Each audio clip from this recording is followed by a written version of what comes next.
especialmente a los organizadores y a Víctor Andrés por haberme invitado a la presentación de este libro, un libro esperado por muchos y que no solamente ha sido esperado por los temas que sabemos que contiene, sino porque a lo largo del tiempo, los que somos amigos de Víctor Andrés, hemos sido invitados a esta constante y permanente enriquecimiento de datos y nuevas informaciones que él nos ha venido dando sobre lo que cada vez se iba convirtiendo más y más y más en lo que podríamos llamar un bestseller histórico editorial. Este libro sin duda va a ser un libro polémico. Va a ser un libro polémico no solamente porque conlleva toda una revisión de lo que hasta ahora nosotros conocíamos como la historia de una etapa del Perú en el siglo XIX.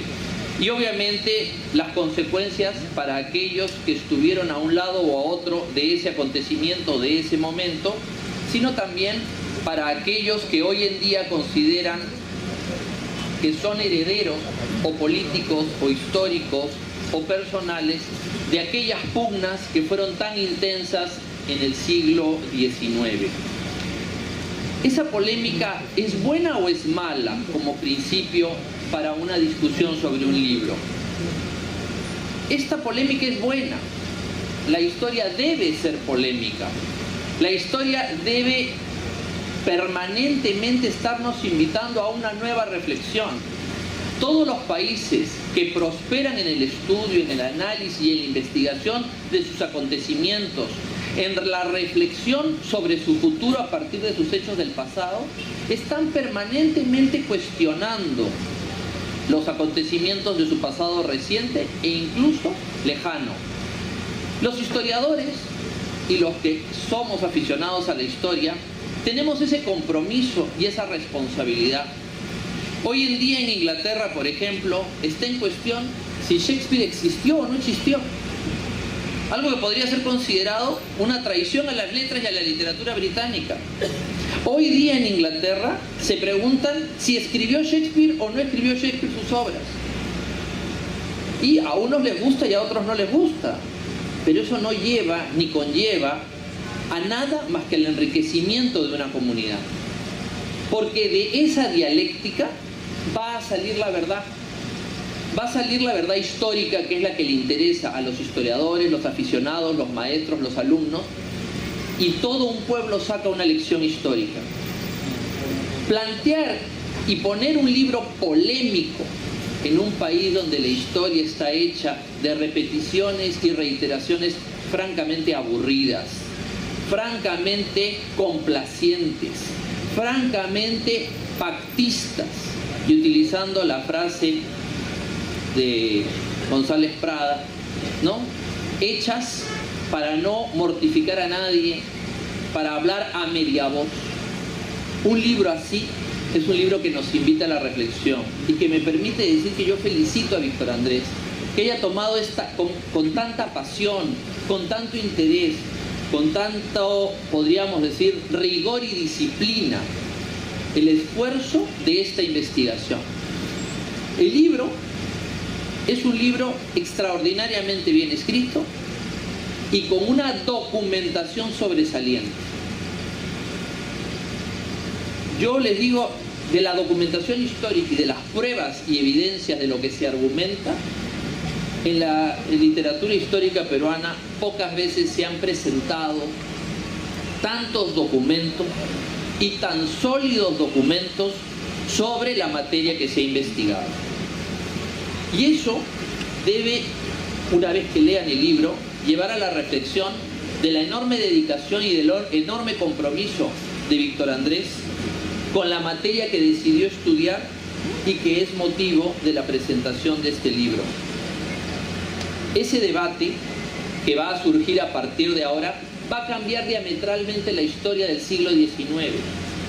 Y eso es lo que me alegra y lo que me satisface y lo que me honra de estar aquí. Independientemente de que estemos todos de acuerdo o no estemos totalmente de acuerdo con algunos puntos del libro, a partir de hoy, la historia del siglo XIX es una distinta de lo que fue hasta ahora. Porque hemos escuchado durante mucho tiempo tradiciones orales, rumores, secretos conocidos, dichos, pero nada era concreto. Y siempre aparecía una novela, o aparecía algún argumento, o un artículo, o documentos fraguados que trataban de contrarrestar el rumor, la tradición oral, pero no aparecía la prueba. En ese sentido, y hablo un poco más como profesor de Historia del Derecho, el poder sorprendente de las pruebas que encuentra Víctor Andrés.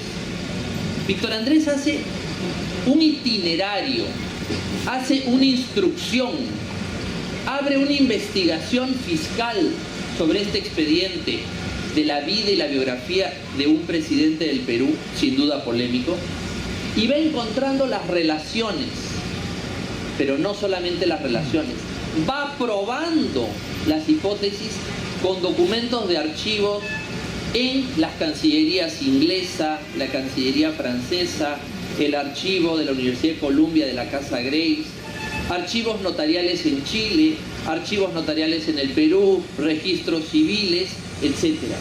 Y queda una composición que hoy día, en mi opinión, es muy difícil de despintar, con rumores, cartas falsas, hostilidades sociales o mortificaciones de carácter cortesano.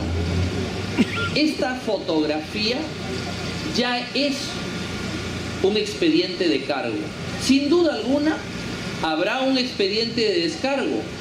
Si ese expediente de descargo se hace con el rigor, con el tesón, con la pasión, con la dedicación histórica de Víctor Andrés, la historia va a ganar para el Perú. Pero no se puede criticar este libro si no se hace una seria investigación que, como dije antes, cambie diametralmente la historia como hasta hoy día se entendía.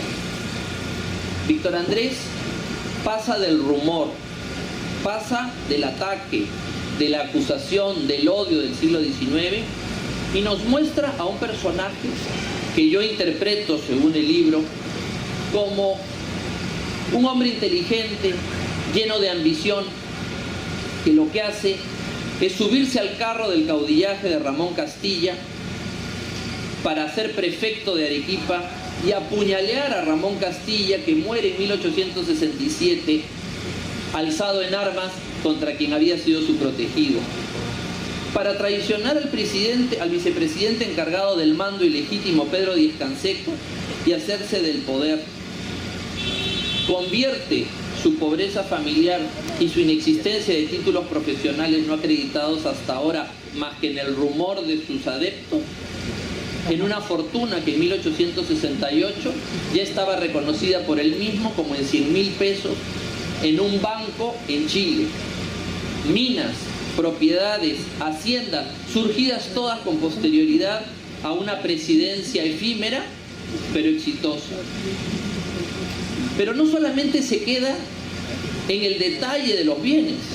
Víctor Andrés encuentra el nido, el nudo, el nervio fundamental de dónde nace el origen de ese dinero en 1868. Y es con el lamentable contrato sobre la compra de 2 monitores, por los cuales se habían tasado en $700.000 y se pagó más de 1,5 millones de los tales, que eran monitores fluviales que no servían para un combate en un océano como el Pacífico. Y a partir de eso se va desarrollando el descubrimiento de una red de provisión al ejército y un conjunto más de negocios que hasta 1898, 3 años antes de la muerte del presidente cuestionado, seguía haciendo negocios con la Casa Grace y todo lo demás. Finalmente, el tema grave de la guerra muestra un tema que a mí me llama mucho la atención.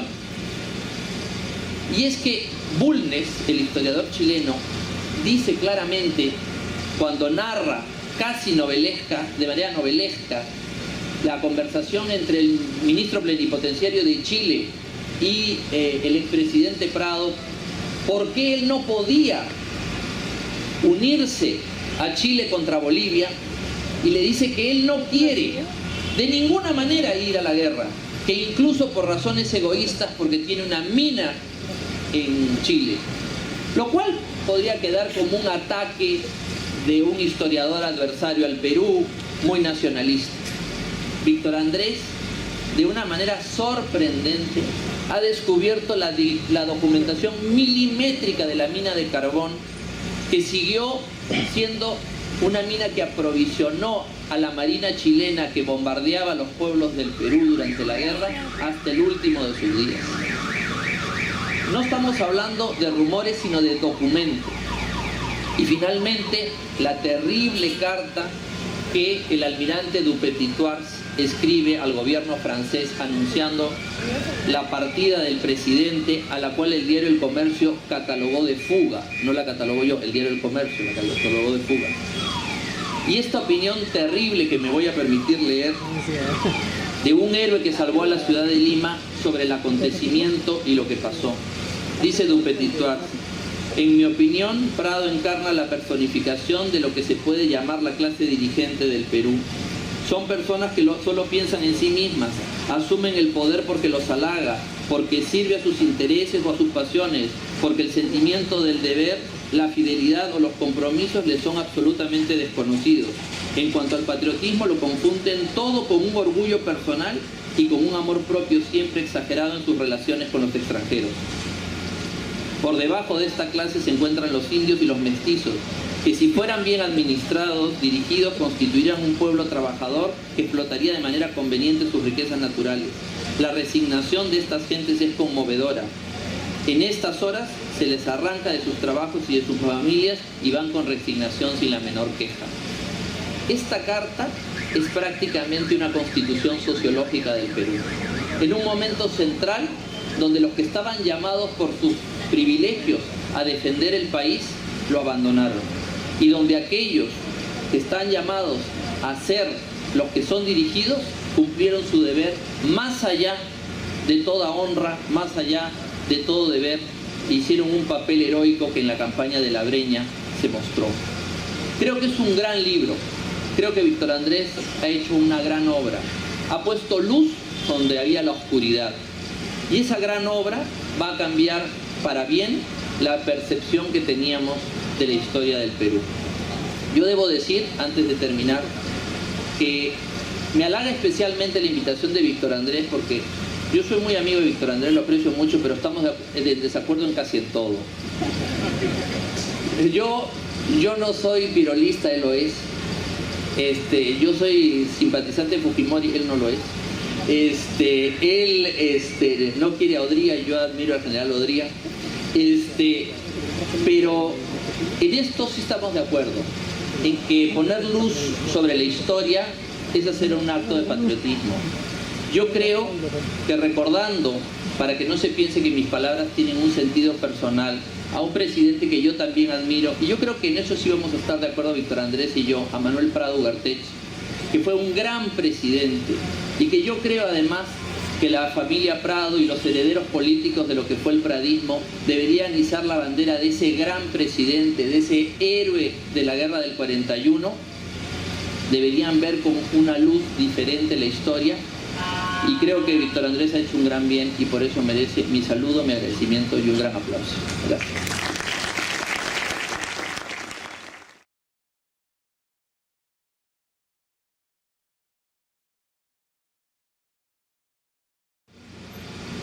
Muchísimas gracias. También igual quiero agradecer ser parte de esta mesa, ¿no? Que desde diferentes perspectivas estamos, digamos, analizando la historia, y algo que yo realmente agradezco de este libro, o que realmente me emociona, es la participación, o sea, de un político que le interese la historia, ¿no? Que es algo que realmente poco ocurre en el Perú. Probablemente antes la historia y la política iban más de la mano. Sustentando una sólida investigación en archivos chilenos, británicos, estadounidenses y peruanos, el libro de Víctor Andrés García Belaúnde revela episodios desconocidos de la vida de un presidente de la República sumamente cuestionado. El texto brinda además luces, y esto es algo lo que me gustaría detenerme, sobre el sistema político y económico que allana el camino de Mariano Ignacio Prado al poder. Porque la acelerada movilidad social del general Prado, miembro en su juventud de la Guardia Nacional Huanuqueña, y su encumbramiento en la primera magistratura de la nación, no puede ser entendido sino en el marco de la profunda crisis del primer militarismo peruano. El expediente Prado nos conduce a través de una trayectoria de vida que se inicia en Huánuco y culmina en París. Su marco histórico son las guerras civiles peleadas por los caudillos militares de 1854 en adelante. Prado es un nuevo actor social que emerge en el contexto de la militarización masiva que ocurre en el Perú. Un actor inicialmente secundario que, si bien sirve a los propósitos del ejército fundado en Ayacucho, será socializado en sus extramuros, es decir, en la Guardia Nacional. Esta situación de marginalidad dotará al capitán de los cívicos del alto grado de individualismo que exhibió a lo largo de su vida. Porque si bien es cierto que el coronel Balta nos remite a la figura de un militar domesticado por la prosperidad falaz y la utopía del progreso, es Prado, tendiendo las redes económicas a nivel internacional que García Belaúnde ha ubicado, quien confirma la profunda mutación que ocurre en un ejército en franco proceso de descomposición. Prado es el miliciano que se independiza del empresariado que rodea a Balta para convertirse él mismo en un próspero empresario. Prado es el hombre de negocio mucho más atento a la buena marcha de sus inversiones particulares que al destino de la nación que le toca comandar. Esta situación inimaginable 3 décadas antes, cuando la única empresa de los caudillos militares era administrar la guerra de posiciones, evidencia los importantes cambios que el boom de la economía guanera permite.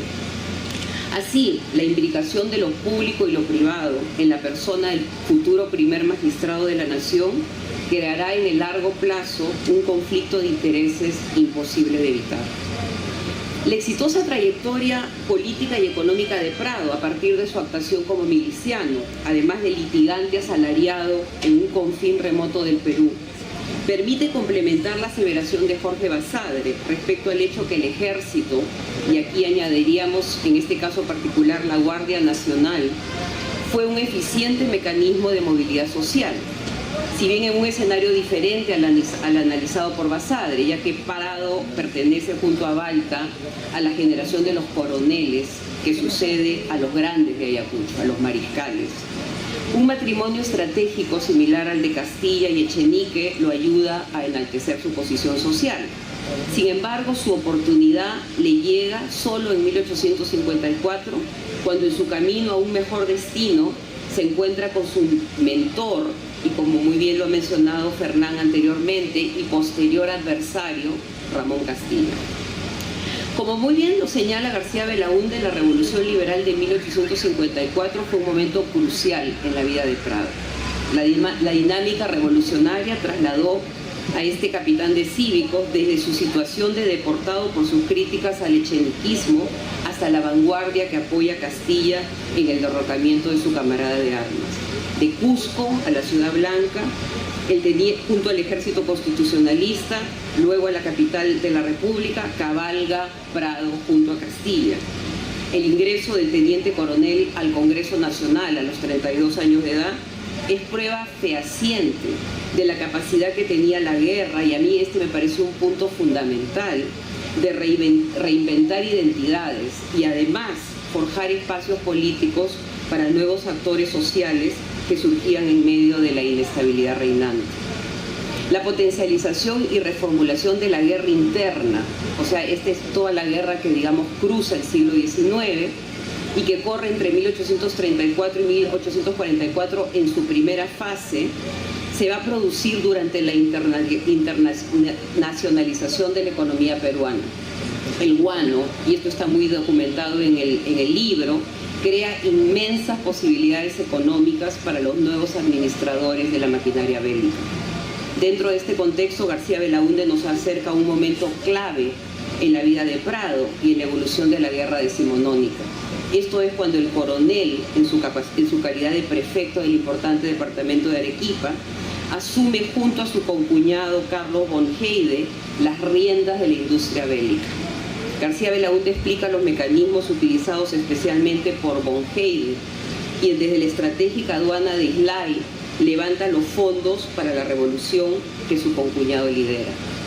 La informalidad de dichas operaciones financieras muestra la ausencia de controles por parte del Estado, y este es el gran ausente, digamos, el Estado dónde está en esta digamos, capacidad de asumir una maquinaria bélica a nombre del Estado, cuyo dinero se va a gastar de manera indiscriminada.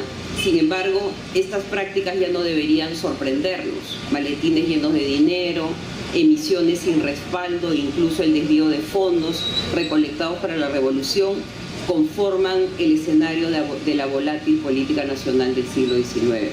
Lo que resulta interesante en esta nueva coyuntura descrita en detalle en el libro es el perfeccionamiento de los procedimientos financieros y el traslado de las prácticas corruptas a un escenario internacional.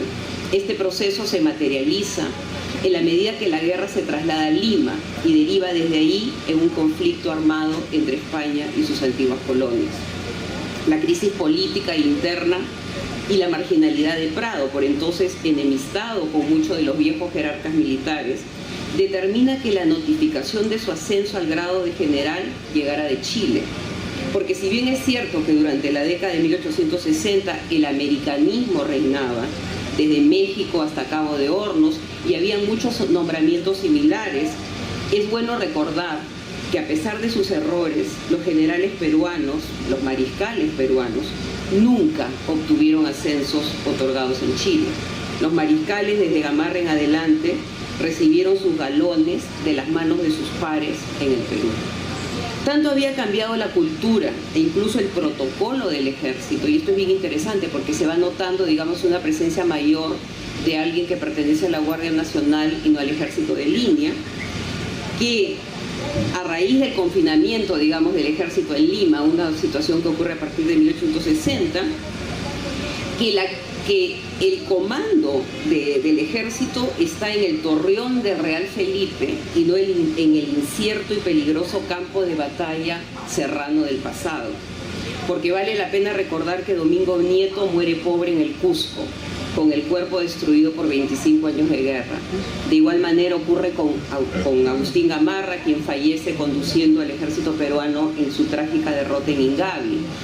Y qué decir de la conmovedora historia del anciano Castilla, quien encuentra la muerte al pie de su caballo en Tibiliche, desde donde pretendía iniciar una revolución contra su pupilo, Mariano Ignacio Prado. En breve, estas pequeñas historias personales sirven simplemente para mostrar el periplo del ejército de la sierra a la costa y las virtudes del guerrero antiguo que desafortunadamente se fueron quedando en el camino.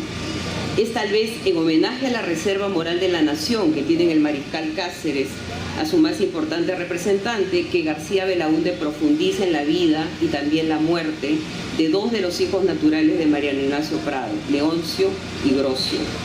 De esa manera el autor no solo introduce un matiz en su narrativa, sino que nos recuerda que en un mundo dominado por la ambición y la falta de escrúpulos existía también una visión alternativa de la carrera militar.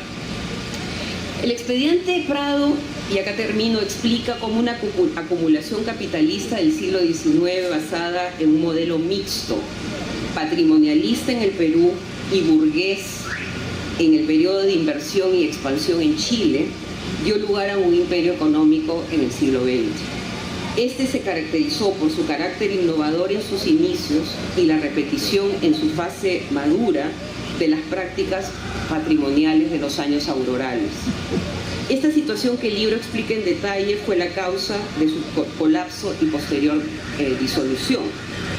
El expediente Prado narra también la historia de un hombre que fue capaz de reinventarse y ocupar la más alta magistratura de la República. El ascenso y el enriquecimiento de Prado es consistente y acelerado y prueba el acerto de Jorge Basadre, quien en la iniciación de la República señaló que el ejército, y aquí se podría añadir la Guardia Nacional, fueron instituciones que promovieron una movilidad social nunca antes vista en el Perú. El expediente Prado permite entender mejor los años formativos y las prácticas públicas y privadas de un presidente que en plena Guerra del Pacífico decidió dejar el poder en manos de un anciano para ir a comprar barcos al extranjero. El texto de García Belaúnde nos ayuda a comprender que dicha decisión no fue una casualidad, y menos un simple error de cálculo. Porque a pesar de no ser un militar de carrera, el general Mariano Ignacio Prado representó la crisis terminal del primer militarismo. Y su viaje, el claro testimonio de la decadencia del liderazgo peruano por décadas de guerra interna, desorden político y dispendio fiscal. Siguiendo una línea de investigación abierta por Alfonso Quirós, con quien el autor tiene algunas serias discrepancias, especialmente en el tema del general Prado, Belaúnde da cuenta, mediante un estudio de caso, de la existencia de una maquinaria política que perpetúa la corrupción, potencializándola tanto en etapas de crisis como de expansión. La tarea que queda entonces es no solo discutir, ¿no? Y es algo que he venido pensando por los temas que yo trabajo, la virtud cívica o el republicanismo, sino más bien lo que hay que tratar de entender son los mecanismos a través de los cuales por casi 2 siglos se ha impedido que estos valores se concreten y se expandan como práctica entre los peruanos. El valor de este libro es hacernos mirar en esa dirección. El valor, lo que colaborará en entender las razones por las cuales la República es aún una promesa incumplida, a pesar de los esfuerzos de muchísimos ciudadanos honestos que desde hace casi 2 siglos luchan por dotarla de eficiencia, pero por sobre todo de dignidad. Muchas gracias.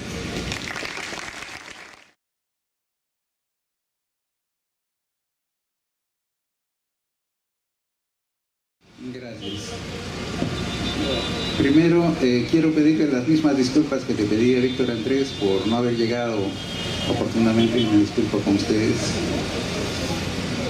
Y quisiera comenzar saludando el esfuerzo de Víctor Andrés. Creo que refresca el ambiente, porque una primera constatación de la que partiría es que va contra una triste tendencia en la política peruana a la decadencia de nuestros representantes. Pensaba en los parlamentos peruanos que hemos tenido y no podía evitar recordar que el año 1956, cuando Odría convocó a elecciones para restaurar la democracia, el APRA, que no podía participar legalmente, promovió una lista con amigos del partido. ¿Y quiénes encabezaron esa lista? José Gálvez, el poeta, y Raúl Porras Barrenechea, uno de nuestros grandes historiadores.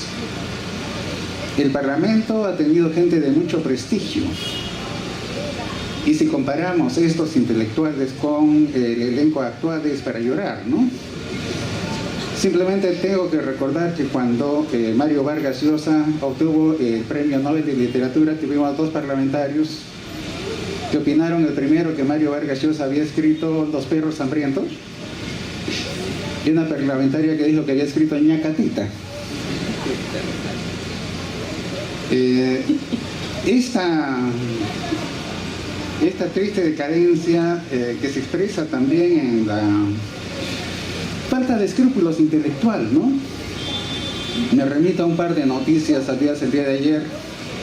Un candidato a una alcaldía en Arequipa que ha copiado el programa de San Borja.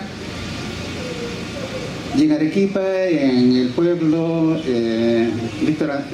José Luis Bustamante Rivero, este pueblo ha terminado albergando al Pentagonito y al Museo de la Nación, porque ni siquiera se preocuparon de sacar esas partes que no tenían que ver con Arequipa, sino con Lima. Creo que el trabajo de Víctor Andrés recupera una tradición de articular la actividad política con la seriedad intelectual. Y creo que eso es lo primero que hay que saludar. Este es un excelente trabajo de historia, muy consistente, muy fuertemente fundamentado, un trabajo que para cualquier estándar de historiador es un excelente trabajo. Uno puede discrepar con determinados planteamientos, pero todo está fundamentado con material empírico. No me voy a extender porque ya lo han señalado quienes han antecedido en el uso de la palabra. Hay un trabajo muy, muy amplio de archivos. Y a partir de la preocupación por esclarecer el papel de Mariano Ignacio Prado, Víctor Andrés compone una estampa histórica que se inicia en los años 50 del siglo XIX, cuando Mariano Ignacio Prado, hijo de una familia humilde, algo que luego va a ser cambiado inventándole blasones, inicia el proceso político que va a culminar con su llegada a la presidencia, con el conjunto de negocios que lo convierte en un hombre acaudalado, una fortuna estimada en $70 millones para después de la guerra, habiendo comenzado sin nada, y que va a continuar en el análisis de Víctor Andrés hasta el Imperio Prado, los Prado, Ugarteche a lo largo del siglo XX. Recordemos que el Imperio Prado fue la mayor potencia económica del país hasta el gobierno de Juan Velasco Alvarado. El libro va a llegar hasta la caída del Banco Popular y la quiebra del Imperio Prado. Es un arco temporal muy amplio y hay una excelente estampa histórica en la que a partir del caso de un personaje y sus descendientes, creo que tenemos una visión general de lo que es la articulación entre la política y la economía en el Perú, que es muy valiosa, que da una serie de sugestiones para continuar con investigaciones. Ahora, quisiera detenerme en algunos elementos, ¿no? El papel del ejército y la Guardia Nacional y cómo es que un caudillo militar puede llegar a tener tanto éxito económico, convertirse en un empresario, internacionalizarse, hacer una sorprendente fortuna y fundar un imperio familiar que va a tener, seguramente va a ser el imperio familiar más importante del siglo XX peruano. Hay un historiador, un italiano que se avecindó en el Perú y se hizo peruano, él se llamaba Tommaso Caivano, y el Perú le debe una gran gratitud porque redactó la primera historia de la guerra con Chile, un libro titulado Historia de la guerra de Chile contra Bolivia y Perú, que tuvo el inmenso mérito de ser publicado en 1884. ¿Por qué cito esta fecha? Porque la ocupación de Lima por el ejército chileno se prolongó hasta agosto de 1884. Este es un libro hecho contemporáneamente a la guerra y es un notable libro. Bueno, quería recuperar de Tommaso Caivano la descripción que él hace de lo que es el ejército en la época de la guerra con Chile. Y él da una descripción que me parece muy exacta. Dice, el ejército en el Perú está formado habitualmente por el ejército en activo, que es el que sigue al caudillo que ha dado el golpe y está en el poder, y un ejército en disponibilidad, que son los que fueron derrocados y que están conspirando para volver a tomar el poder. Y creo que es exacto. Hasta 1902, en que se funda la Escuela Militar de Chorrillos, no existe una carrera profesional. El caso de Mariano Ignacio Prado, que salta de ser un civil a convertirse en general de brigada, general de división primero en Chile y luego general de brigada en el Perú, no es extraordinario.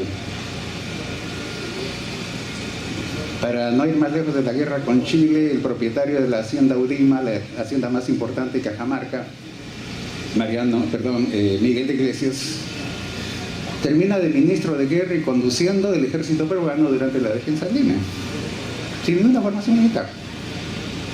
Por eso digo, esto no es sorprendente. Lo de Prado es un caso más dentro de todo un conjunto de casos, ¿no? Pero el libro de Víctor Andrés me ha hecho plantearme una reflexión algo amplia que quisiera compartir con ustedes. Habitualmente cuando trabajamos un tema como la guerra, nos detenemos en el conflicto, cómo se mueven las fuerzas sociales en los países comprometidos, en este caso Perú, Chile y Bolivia, pero perdemos de vista de que esta no es una dinámica uniforme. ¿Qué quiero decir con esto? Mientras las sociedades se están matando en los campos de batalla, y eso es literal, esto no es una figura literaria, se están matando en los campos de batalla, los negocios prosiguen. Y las relaciones empresariales entre las clases dominantes siguen independientemente de lo que está pasando en los campos de guerra. En 1948 Marx hizo un apunte terrible y que creo que es plenamente pertinente. Dijo: el capital no tiene historia, ¿no? El capital no tiene patria. Y reflexiono sobre esto porque tampoco, y vuelvo a subrayar esto, el caso de Mariano Ignacio Prado, con enormes negocios en Chile, con tremendos compromisos económicos con Chile antes, durante y después de la guerra, tampoco es excepcional. Cito tres ejemplos tomados del libro de Víctor Andrés para señalar el grado de imbricación entre Prado y la élite gobernante chilena. Primero, Domingo de Santa María es amigo y agente de Prado en Chile durante mucho tiempo. Va a ser el presidente chileno a partir de junio de 1881, cuando está ocupada Lima, y es el que va a conducir a Chile en medio de la ocupación y el despojo finalmente territorial de Arica y Tarapacá. Vicente Santa Cruz, otro agente comercial de Prado, socio muy importante, es el juez defensor de Chile en los tribunales arbitrales, donde se va a decidir el destino de las provincias cautivas y las cargas de guerra que se van a imponer al Perú. Y quería citar un texto, ya el contexto lo ha dado Fernán.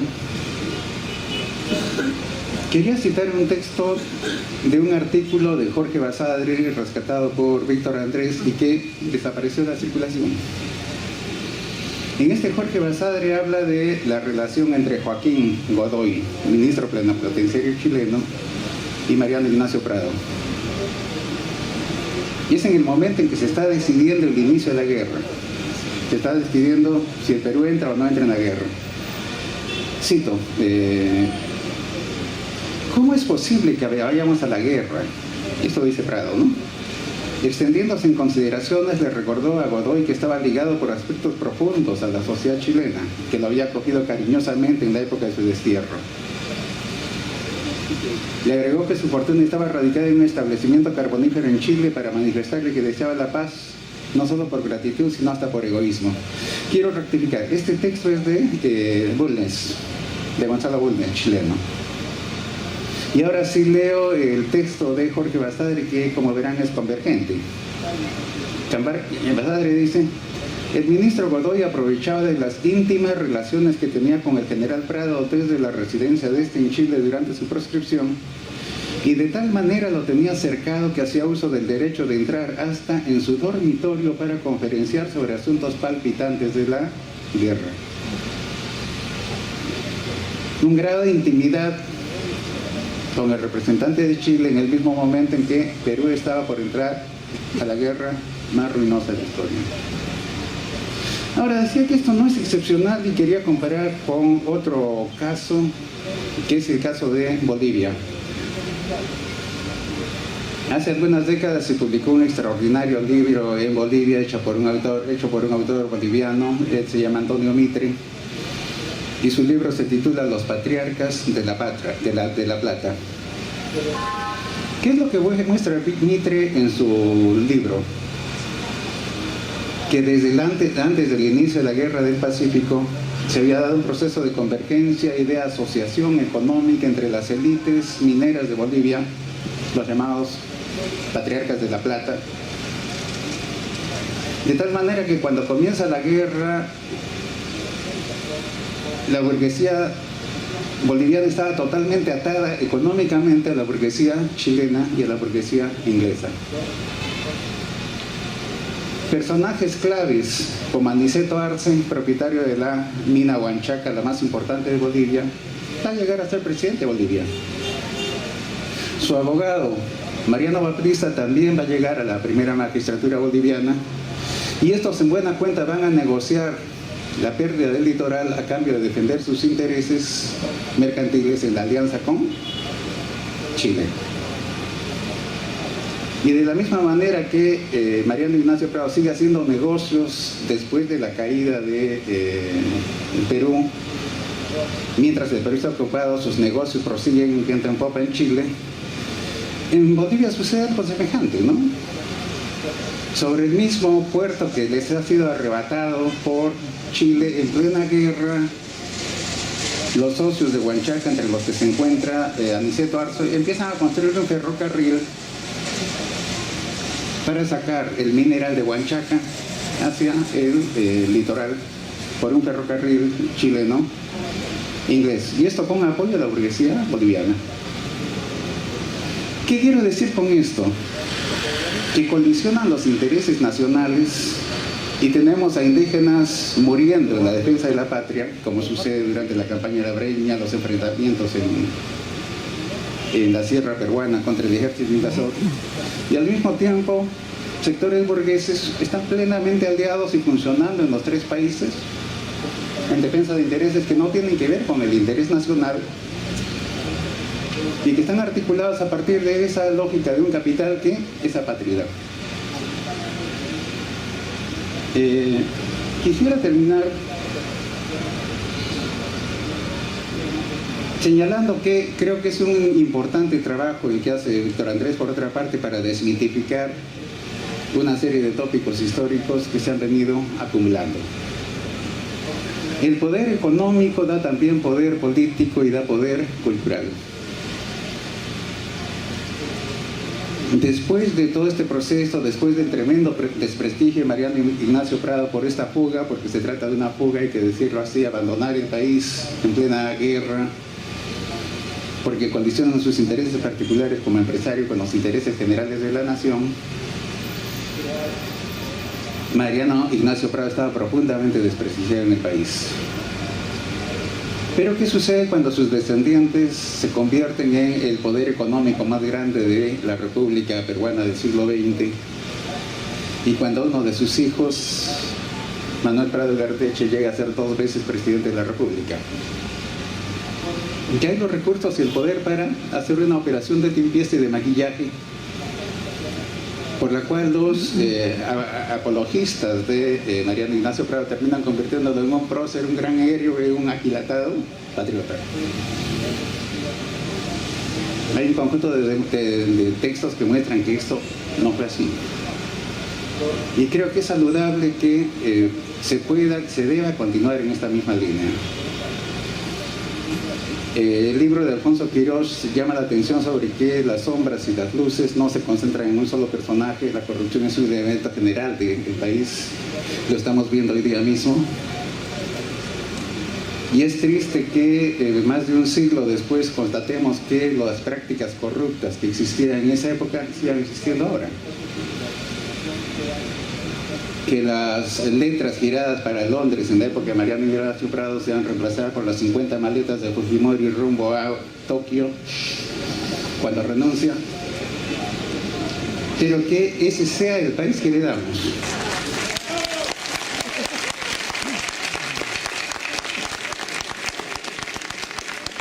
Creo que parte fundamental de la crisis del Perú es una crisis ética. Y creo que un trabajo como el de Víctor Andrés es muy importante en términos de ayudarnos a esa necesaria limpieza moral que requiere la regeneración del país. Muchas gracias. Gracias, Nelson. Tenemos luego el último comentario.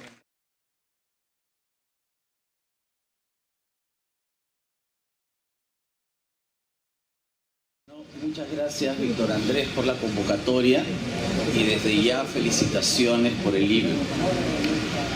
Contaba el historiador Jorge Basadre en sus conversaciones con Pablo Macera que Nicolás de Piérola, ya anciano, recibía en su casa de la calle El Milagro a jóvenes para hablar sobre el país y su trayectoria política.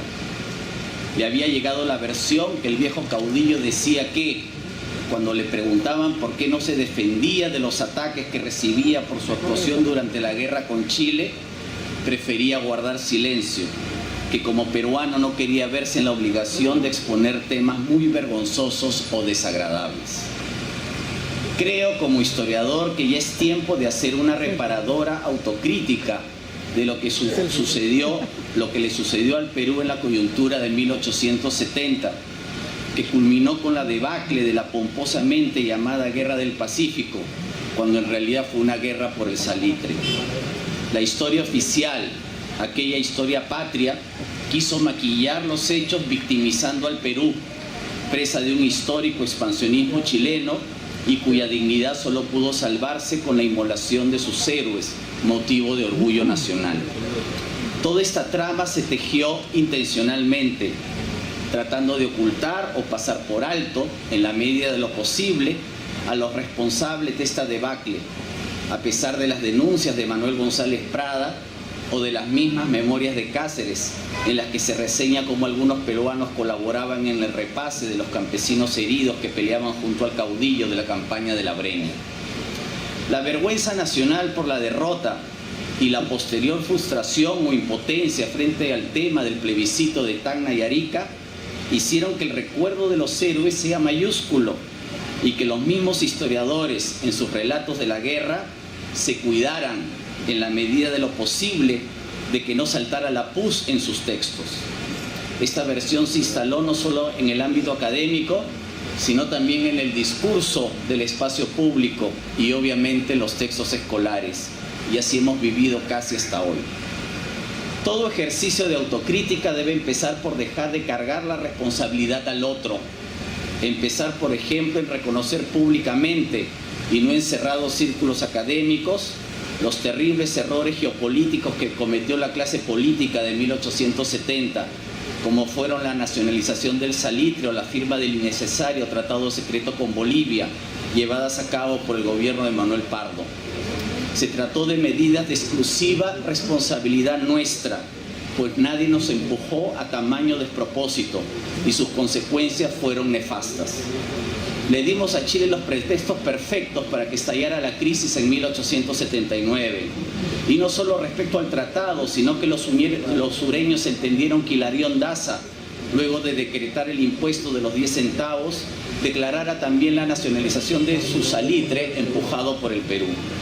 En su momento, como reconoce el mismo Basadre, los salitreros peruanos advirtieron sin éxito a Pardo sobre la inconveniencia de su política frente al nitrato. Otro tema que no se aborda con objetividad es el de la defensa. Es cierto que Pardo anuló los contratos para la construcción de un par de blindados que había ordenado Balta en astilleros ingleses debido a una adquisición similar que había efectuado Chile. También es cierto que Pardo redujo considerablemente los gastos de defensa debido a la crisis fiscal. Pero lo que no se dice es que el expansionista Chile hizo lo mismo, debido a la recesión económica que afectó a toda la región, en parte por la crisis de la Bolsa de Londres en 1873. Allá también se redujo el gasto en defensa, se disminuyó el número de movilizables y el gobierno dio órdenes a sus representantes en Europa de poner a la venta al menos uno de los blindados que había mandado construir. Todo eso está documentado.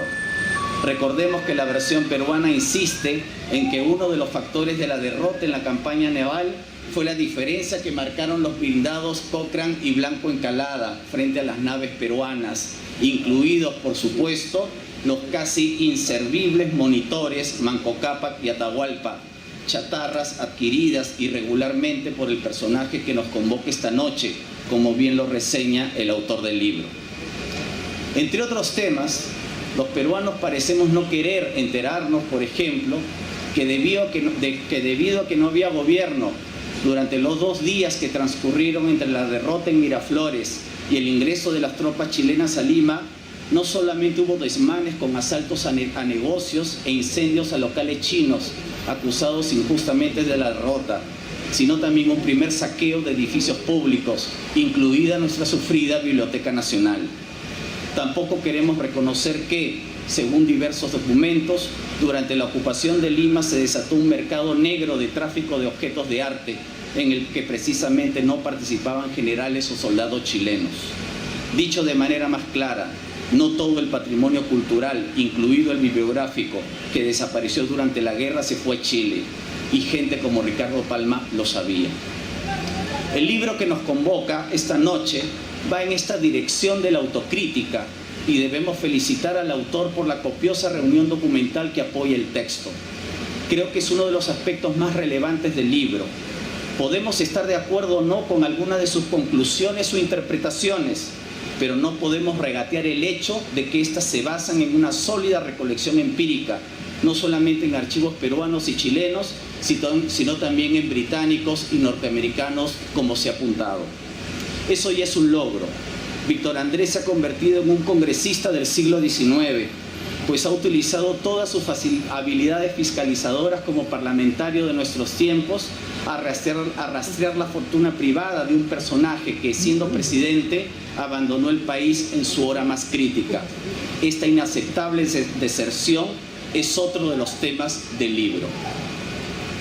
Un punto que quisiera destacar y que lo he tratado en tiempos de la Guerra de la Independencia es el comportamiento de los actores sociales, ya sea de manera individual o colectiva durante un conflicto. En el caso de la guerra con Chile, se trata de un tiempo relativamente largo, pues el conflicto duró más de lo esperado, en parte porque el Perú no quiso firmar la derrota luego de la campaña del sur. Fueron 5 años agobiantes, si tenemos en cuenta que el ejército chileno recién abandonó el Perú en 1884 para sostener el gobierno de Iglesias y garantizar el cumplimiento del Tratado de Ancón. Cuando estalla un conflicto, el comportamiento de los actores sociales es muy complejo y las motivaciones de sus acciones no solo obedecen a principios políticos e ideológicos, en este caso nacionales o patriotas, sino también procuran, en lo posible, salvar su patrimonio, ver la seguridad de su familia. No todos están dispuestos a inmolarse, como lo demuestran tantos conflictos en la historia contemporánea, incluso en esta época romántica y nacionalista del siglo XIX. Al momento de defender sus intereses, aunque sea muy poco el patrimonio, el nacionalismo pasa a un segundo plano. Para el señor Prado, la guerra fue la peor de las noticias, como él mismo reconoció. Tenía muchos intereses en Chile, como documenta detalladamente el libro que presentamos. Cabe recordar que hasta 1879, con el país de la región con el que teníamos más relaciones y contactos de todo tipo era con Chile. Y no solo Prado tenía negocios allá, sino también muchos salitreros, como Guillermo Billinghus, quien también ha merecido recientes estudios muy bien documentados. Esta es una interesante línea de investigación, pues también había varios empresarios chilenos con intereses en el Perú y que se vieron afectados. Respecto al señor Prado, ya sabemos qué escogió, como otros también lo hicieron. Hubiera preferido declarar la neutralidad del Perú frente al problema entre Chile y Bolivia, pero el tratado secreto y el fanatismo nacionalista que algunos se encargaron de exacerbar en 1879 lo empujaron a la guerra. Él, como pocos, sabían que el país no estaba preparado. Por ello, allí están sus telegramas ordenando a nuestros representantes en Europa la compra urgente de armamentos, mientras hacía tiempo enviado a José Antonio de la Valle a una misión que sabía no tenía ninguna posibilidad de éxito. Si leemos atentamente las memorias de la Valle, nos daremos cuenta cómo Prado casi no le dio crédito a lo que podía lograr su embajador plenipotenciario en su viaje a Santiago. La versión chilena que afirma que la visión Lavalle era una estrategia para ganar tiempo, lamentablemente es cierta. La deserción de Prado, por último, también se explica porque temía por su vida, por la creciente amenaza del movimiento insurrecto de Piérola, y estaban muy frescos en la memoria ya la rebelión de los hermanos Gutiérrez y por supuesto el asesinato de Pardo, que fue un año antes. Hoy presentamos el expediente Prado, pero para ser justos, otros expedientes también deberían ser estudiados y publicados, y así tener una visión más amplia del conflicto que estalló en 1879. Me refiero, por ejemplo, al expediente Piérola, otro de los personajes claves del periodo y que ha pasado a la memoria colectiva relativamente bien, en parte porque hizo un medianamente aceptable gobierno entre 1895 y 1899.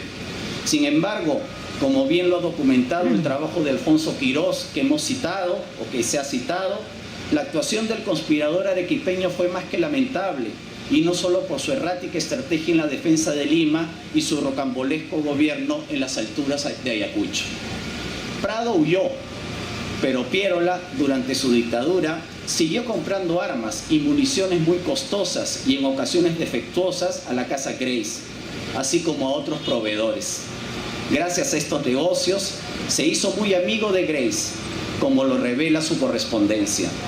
Durante su gobierno, Pierola impuso decisiones financieras muy nocivas que aceleraron la debacle militar. Encontró, como anota Quirós, excelentes oportunidades para malversar y saquear los fondos destinados a la defensa nacional. Nunca presentó cuentas o registro oficial para justificar los retiros de dinero, entre 95 y 130 millones de soles en un año de dictadura.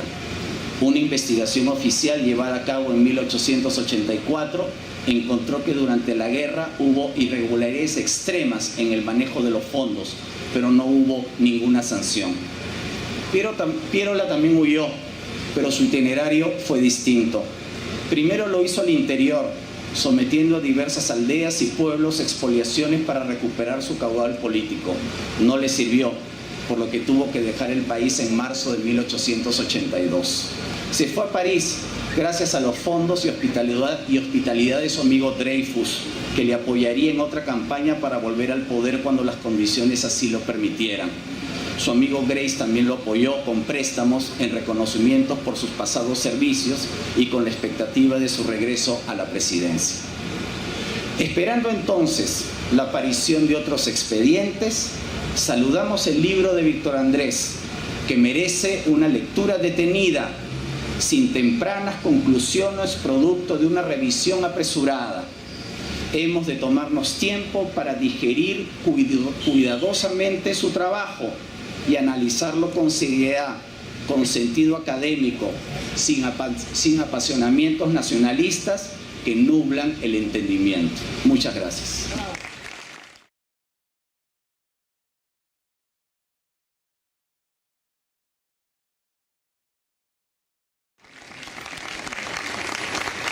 Muchísimas gracias.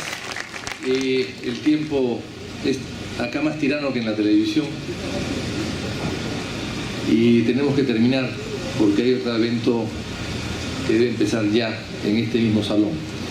Yo quisiera solamente agradecer muchísimo al Fondo Editorial de la Universidad de San Martín, que dirige tan acertadamente el doctor de la Puente. Quisiera agradecer, por supuesto, a Carmen Maqueu, que es la gran prologuista que nos ha llenado de sabiduría y de enseñanzas y de conocimientos su muy bien desarrollado prólogo. Quiero agradecer a Nelson Manrique, por supuesto, gran historiador, con el cual evidentemente ustedes se habrán dado cuenta que no todos acá hemos coincidido, y eso es parte de la riqueza también y del debate que va a generar el propio libro, pero que Nelson tiene una profunda formación y un gran conocimiento sobre el tema de la Guerra del Pacífico. Quiero agradecer a Fernán Altuve, por supuesto, que me ha ayudado muchísimo, mucho más de lo que él cree, porque cada vez que regresaba de viaje con nuevos datos se los comentaba, se los enseñaba y a partir de ahí surgían una serie de historias y de posiciones. Quiero, por supuesto, agradecerle a Juan Luis Orrego que desde otro punto de vista también ha valorado y revisado la obra, que espero que la siga revisando para poder discutir de ella más adelante también. Yo solamente quiero decir lo siguiente. Este es un personaje que muy controvertido, por supuesto. Yo no soy historiador. Claro, he escrito sobre historia, pero no soy historiador. No sería el primer personaje que escribe historias sin ser historiador, y probablemente no sea el último. Hay muchas personas que sin ser historiadores han escrito sobre historia, y este es un caso parecido. Yo tengo una afición para la historia, recogida y aprendida desde mi hogar. Mi padre le encantaba leer historia, lo descansaba, lo relajaba después de ver tantos expedientes judiciales, después de escribir obras de derecho. Decía que el derecho era muy árido y la historia lo enriquecía, lo distraía, y por lo tanto ese ese interés por la historia surgió en mí desde aquella época. Y por lo tanto he procurado siempre ser acucioso y ser investigador, y en este caso aplicar un poco las metodologías de fiscalización en el Congreso para poder dedicarme a este tema, que surge un poco de manera casual. En primer lugar, el interés mismo de la historia, qué pasó en la guerra, qué pasó con un personaje que en plena guerra se va siendo presidente del Perú y siendo general del ejército. ¿Cómo se va? ¿Por qué se va? ¿Por miedo? ¿Por un acto de rapiña? ¿Por mala salud? En fin, ¿por qué se va? Y ese es un tema que hasta ahora no ha sido por lo menos aclarado definitivamente. Y cuando yo de joven, muy joven, visité a Basadre de la mano de mi padre y luego de mi hermano Domingo, y le pregunté antes de que fallezca: maestro, ha salido el libro de El viaje de Prado, de Sonde, ¿qué opina usted? Solamente dijo: es una novela.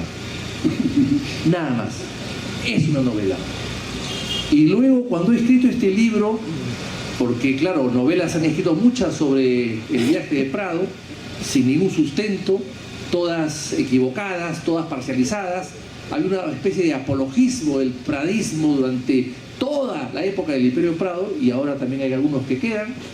Y entonces, cuando yo voy con este texto, más o menos, donde Pablo Macera hace unos meses atrás le enseño el texto y me dice: pero esto es una bomba, pero lo vas a publicar. Pero ¿cómo no lo voy a publicar?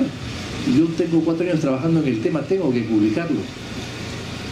Me dijo: pero es muy duro. Y entonces yo le dije: pero ¿qué pasó? ¿Por qué no se ha estudiado tanto? ¿Por qué yo he encontrado documentos en Estados Unidos y en Chile que han podido encontrar los historiadores? Entonces me dijo: la generación mía nunca ha querido estudiar mucho el tema porque era muy doloroso. Y luego Basadre decía, cuando yo le pregunté lo mismo, decía: si yo escribiera, decía Basadre, todo lo que yo sé, el Perú no lo soportaría. Pues yo creo que han pasado 120 años y el Perú ahora sí lo puede soportar. Y yo, para terminar, solamente puedo decir que he encontrado documentos que parecería que no han querido encontrar muchas personas. En el Perú, casi todos tijereteados, mutilados o desaparecidos. Empezando por el acta del Congreso de la República que supuestamente aprobó el viaje de Prado. Esa acta, que la publica Luis Humberto Delgado, es apócrifa porque no existe el original en la biblioteca del Congreso. Y después he encontrado cartas de Prado en la Universidad de Columbia, en Nueva York, donde he ido a buscarlas. Y he encontrado 100 cartas donde trabajaba Alfonso Quirós. O sea, él no las encontró, yo sí las encontré. Y hay cartas tremendas. Hay una carta de julio, antes de la muerte de la inmolación de Grau, de julio en Arica, donde Prado le pide 4.000 libras esterlinas a Grace a cuenta de su dinero, a cuenta de una cuenta en Londres. ¿Y eso qué significa? Que era para preparar su viaje, su deserción, su fuga.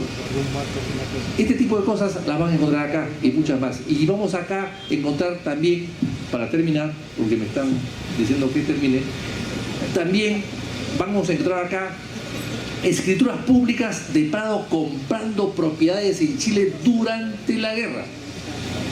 Acá, por ejemplo, hay una escritura pública del 27 de diciembre de 1881, donde Prado compra 120.000 metros cuadrados para ampliar sus minas. Era dueño de ferrocarriles, de un barco, era dueño de la isla Juan Fernández, también conocida como Robinson Crusoe, era dueño, en fin, de 3 minas, de un banco, el Banco Montenegro, que lo había fundado con el nombre Montenegro, que era su socio, pero él tenía el 95% de la propiedad del banco, le puso el nombre a su socio, 5% tenía Montenegro, pero era el que figuraba como dueño, pero era dueño Prado. Todos son escrituras públicas que están acá. O sea, he hecho una labor de notariado también. Y finalmente, para terminar, Percy Cayo, y aquí lo digo, Percy Cayo dijo que sobre Prado, el juicio de la historia mayoritariamente se ha inclinado por censurar la actitud del presidente Prado, aunque la página final de tal juicio pueda quedar por escribirse. Yo he querido escribir una página y me han salido 650 páginas. Gracias.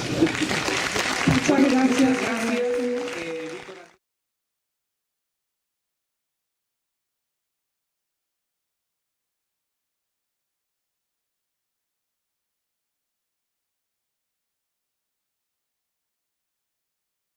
estarnos invitando a una nueva reflexión. Todos los países que prosperan en el estudio, en el análisis y en la investigación de sus acontecimientos, en la reflexión sobre su futuro a partir de sus hechos del pasado, están permanentemente cuestionando los acontecimientos de su pasado reciente e incluso lejano. Los historiadores y los que somos aficionados a la historia tenemos ese compromiso y esa responsabilidad. Hoy en día en Inglaterra, por ejemplo, está en cuestión si Shakespeare existió o no existió. Algo que podría ser considerado una traición a las letras y a la literatura británica. Hoy día en Inglaterra se preguntan si escribió Shakespeare o no escribió Shakespeare sus obras. Y a unos les gusta y a otros no les gusta. Pero eso no lleva ni conlleva a nada más que el enriquecimiento de una comunidad. Porque de esa dialéctica va a salir la verdad. Va a salir la verdad histórica, que es la que le interesa a los historiadores, los aficionados, los maestros, los alumnos, y todo un pueblo saca una lección histórica. Plantear y poner un libro polémico en un país donde la historia está hecha de repeticiones y reiteraciones francamente aburridas, francamente complacientes, francamente pactistas, y utilizando la frase de González Prada, ¿no? Hechas para no mortificar a nadie, para hablar a media voz. Un libro así es un libro que nos invita a la reflexión y que me permite decir que yo felicito a Víctor Andrés, que haya tomado con tanta pasión, con tanto interés, con tanto, podríamos decir, rigor y disciplina, el esfuerzo de esta investigación. El libro es un libro extraordinario.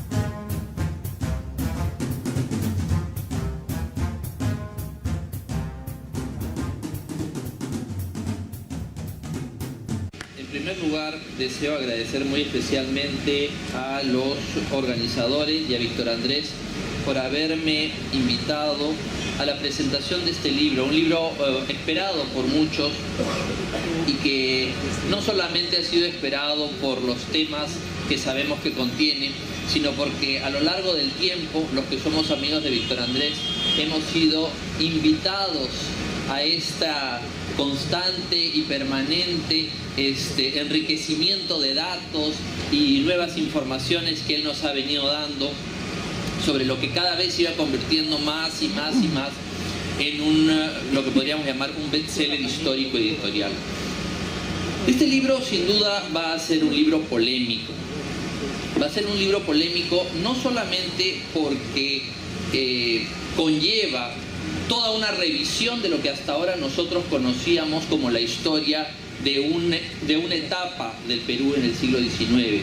Y obviamente las consecuencias para aquellos que estuvieron a un lado o a otro de ese acontecimiento, de ese momento, sino también para aquellos que hoy en día consideran que son herederos o políticos o históricos o personales de aquellas pugnas que fueron tan intensas en el siglo XIX. ¿Esa polémica es buena o es mala como principio para una discusión sobre un libro? Esta polémica es buena. La historia debe ser polémica. La historia debe permanentemente estar ordinariamente bien escrito y con una documentación sobresaliente. Yo les digo, de la documentación histórica y de las pruebas y evidencias de lo que se argumenta, en la literatura histórica peruana pocas veces se han presentado tantos documentos y tan sólidos documentos sobre la materia que se ha investigado. Y eso debe, una vez que lean el libro, llevar a la reflexión de la enorme dedicación y del enorme compromiso de Víctor Andrés con la materia que decidió estudiar y que es motivo de la presentación de este libro. Ese debate que va a surgir a partir de ahora va a cambiar diametralmente la historia del siglo XIX. Y eso es lo que me alegra y lo que me satisface y lo que me honra de estar aquí. Independientemente de que estemos todos de acuerdo o no estemos totalmente de acuerdo con algunos puntos del libro, a partir de hoy, la historia del siglo XIX es una distinta de lo que fue hasta ahora. Porque hemos escuchado durante mucho tiempo tradiciones orales, rumores, secretos conocidos, dichos, pero nada era concreto. Y siempre aparecía una novela, o aparecía algún argumento, o un artículo, o documentos fraguados que trataban de contrarrestar el rumor, la tradición oral, pero no aparecía la prueba. En ese sentido, y hablo un poco más como profesor de Historia del Derecho, el poder sorprendente de las pruebas que encuentra Víctor Andrés. Víctor Andrés hace un itinerario, hace una instrucción, abre una investigación fiscal sobre este expediente de la vida y la violencia del poder, convierte su pobreza familiar y su inexistencia de títulos profesionales no acreditados hasta ahora, más que en el rumor de sus adeptos, en una fortuna que en 1868 ya estaba reconocida por él mismo como en 100.000 pesos en un banco en Chile. Minas, propiedades, haciendas, surgidas todas con posterioridad a una presidencia efímera, pero exitosa. Pero no solamente se queda en el detalle de los bienes. Víctor Andrés encuentra el nido, el nudo, el nervio fundamental de dónde nace el origen de ese dinero en 1868. Y es con el lamentable contrato sobre la compra de 2 monitores, por los cuales se habían tasado en $700.000 y se pagó más de 1,5 millones de los tales, que eran monitores fluviales que no servían para un combate en un océano como el Pacífico. Y a partir de eso se va desarrollando el descubrimiento de una red de provisión al ejército y un conjunto más de negocios que hasta 1898, 3 años antes de la muerte del presidente cuestionado, seguía haciendo negocios con la Casa Grace y todo lo demás. Finalmente, el tema grave de la guerra muestra un tema que a mí me llama mucho la atención. Y es que Bulnes, el historiador chileno, dice claramente, cuando narra casi novelesca, de manera novelesca, la conversación entre el ministro plenipotenciario de Chile y el expresidente Prado, por qué él no podía unirse a Chile contra Bolivia, y le dice que él no grafía de un presidente del Perú, sin duda polémico, y va encontrando las relaciones, pero no solamente las relaciones, va probando las hipótesis con documentos de archivos en las cancillerías inglesa, la cancillería francesa, el archivo de la Universidad de Columbia de la Casa Grace, archivos notariales en Chile, archivos notariales en el Perú, registros civiles, etc. Y queda una composición que hoy día, en mi opinión, es muy difícil de despintar con rumores, cartas falsas, hostilidades sociales o mortificaciones de carácter cortesano. Esta fotografía ya es un expediente de cargo. Sin duda alguna, habrá un expediente de descargo. Si ese expediente de descargo se hace con el rigor, con el tesón, con la pasión, con la dedicación histórica de Víctor Andrés, la historia va a ganar para el Perú. Pero no se puede criticar este libro si no se hace una seria investigación que, como dije antes, cambie diametralmente la historia como hasta hoy día se entendía.